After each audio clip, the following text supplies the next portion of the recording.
1984 सिख विरोधी दंगों से जुड़ी इस वक्त की बड़ी खबर सामने आ रही है, जहां सरस्वती विहार इलाके में 2 सिखों की हत्या के मामले में राउजबेनी कोर्ट ने बड़ा फैसला सुनाया है। राउजबेनी कोर्ट ने सज्जन कुमार को इस मामले में दोषी ठहराया है। ये मामला दिल्ली में सरस्वती विहार इलाके में 1 नवंबर 1984 में हुई सिख पिता पुत्र की हत्या से जुड़ा हुआ है। बता दें कि इस पूरे मामले में सज्जन कुमार को आरोपी बनाया गया था। इस मामले में आज सुनवाई हुई, जहां राउजबेनी कोर्ट ने सज्जन कुमार को दोषी ठहराया है। सज्जन कुमार पे आरोप है कि उसके द्वारा लोगों को उकसाया गया। उसके उकसावे पर भीड़ ने 2 सिखों को जिंदा जला दिया, घर में लूटपाट की, घर में मौजूद दूसरे लोगों को भी घायल किया। सज्जन कुमार को दी जाने वाली सजा पर कोर्ट 18 फरवरी को सुनवाई करेगा। आपको बता दें कि 1984 दंगों से जुड़े एक दूसरे मामले में सज्जन कुमार पहले से ही उम्र कैद की सजा काट रहा है। दिल्ली हाईकोर्ट से मिली सजा के खिलाफ उसकी अपील अभी सुप्रीम कोर्ट में पेंडिंग है।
ये बड़ी जानकारी सामने आ रही है, जहां राउजबेनी कोर्ट की तरफ से इस पूरे मामले में बड़ा फैसला सुनाया गया है। सज्जन कुमार को दोषी करार दिया गया है। अब 18 फरवरी को इस मामले में अगली सुनवाई होगी, जहां सज्जन कुमार की सजा तय की जाएगी। राउजबेनी कोर्ट ने 1984 के सिख विरोधी दंगों से जुड़ी 2 हत्याओं के मामले में सज्जन कुमार को दोषी ठहराया है। हम ज्यादा जानकारी लेंगे। जी मीडिया संवाददाता अरविंद सिंह हमारे साथ जुड़ गए हैं। अरविंद, क्या कुछ दलीलें पेश की गई सज्जन कुमार के वकील की तरफ से और कोर्ट की तरफ से दोषी करार करते समय क्या कुछ टिप्पणी की गई है? इस पूरे मामले में सज्जन कुमार के साथ साथ और कितने आरोपी शामिल थे फिलहाल, और क्या अपडेट है? देखिए, सज्जन कुमार को कोर्ट ने दोषी ठहराया है और अभी कोर्ट में जो ऑपरेटिव पार्ट पढ़ा गया है उसमें कोर्ट ने सिर्फ दोषी करार दिए जाने की बात कही है और साथ ही ये कहा है कि 18 फरवरी को सजा पर बहस होगी, यानी उस दिन कोर्ट तय करेगा सजा पर जिरह सुनने के बाद कि आखिर सज्जन कुमार को क्या सजा मुकर्रर की जाए।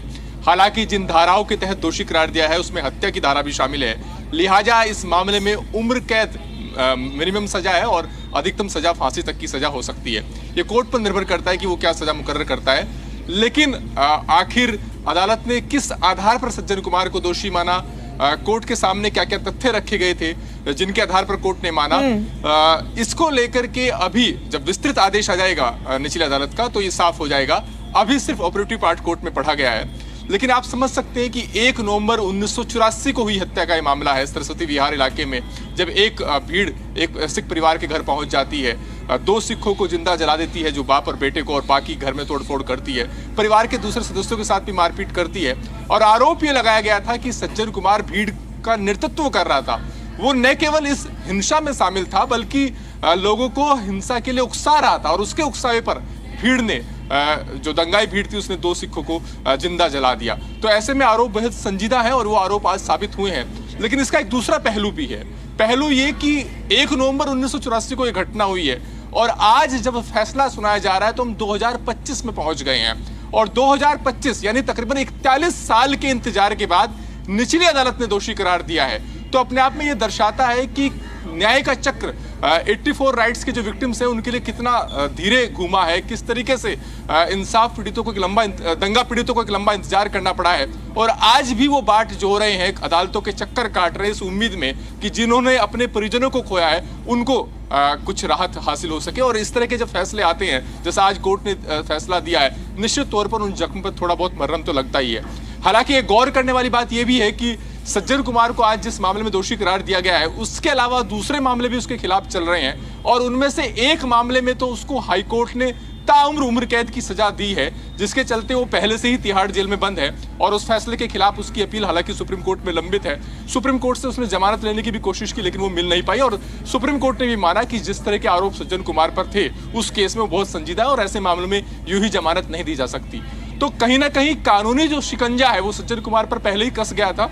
अब एक और इस कड़ी में एक और केस आ गया है, जब उसको निचली अदालत ने दोषी करार दिया है, और जब 18 फरवरी को सजा पर बहस होगी तो मुझे लगता है कि इस मामले में जो प्रोसिक्यूशन के जो वकील हैं और इसके अलावा जो दंगा पीड़ितों के जो वकील हैं, उनकी पूरी कोशिश रहेगी कि इस मामले में सज्जन कुमार को अधिकतम सजा मुकर्रर हो। और इस मामले में जैसा मैंने कहा कि चूंकि हत्या के मामले में भी दोषी करार दिया है, तो अधिकतम सजा फांसी तक की हो सकती है, और न्यूनतम सजा जो हो सकती है वो उम्र कैद की सजा हो सकती है। 18 फरवरी को आगे सजा पर जीरे होगी।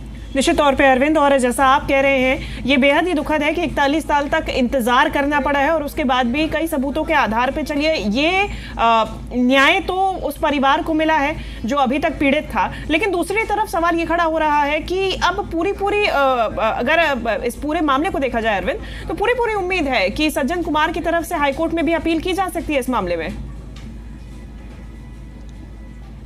हाँ बिल्कुल, इस फैसले के खिलाफ सज्जन कुमार हाईकोर्ट जा सकता है, और वो मुझे लगता है कि वो जाएंगे ही, इस फैसले को वो चुनौती देंगे। लेकिन जैसा मैंने कहा कि एक मामले में पहले ही वो उम्र कैद की सजा काट रहे हैं, लिहाजा इस केस में अगर आगे चलकर हाईकोर्ट से कोई राहत भी मिलती है तब भी वो जेल से बाहर आ पाएंगे, इसकी संभावना नहीं है, जब तक कि जो दूसरा केस है जिसमें वो जेल में बंद है उसमें उसको कोई राहत नहीं मिल जाती।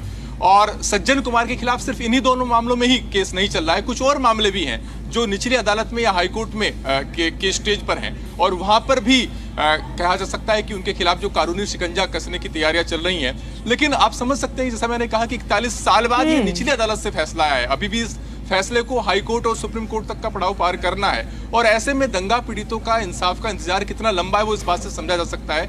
और यही वजह है कि दंगा पीड़ितों को लेकर के जो अलग से मामले चल रहे हैं उसकी सुप्रीम कोर्ट मॉनिटरिंग भी कर रहा है, और सुप्रीम कोर्ट में जो अलग से मामले चल रहे हैं उसमें बात सामने आई थी कि आखिर इस मामलों में दंगा पीड़ितों को इंसाफ मिलने में देरी जो हुई है उसके पीछे वजह क्या है। और एसआईटी ने जब सुप्रीम कोर्ट की तरफ से जो नियुक्त की गई थी जस्टिस ढींगरा की अध्यक्षता में, उसने जो पिछले दिनों कोर्ट में रिपोर्ट दी थी उसमें उसने कहा था कि किस तरीके से पुलिस ने एफआईआर दर्ज करने में देरी की, तमाम शिकायतों को नजरअंदाज कर दिया।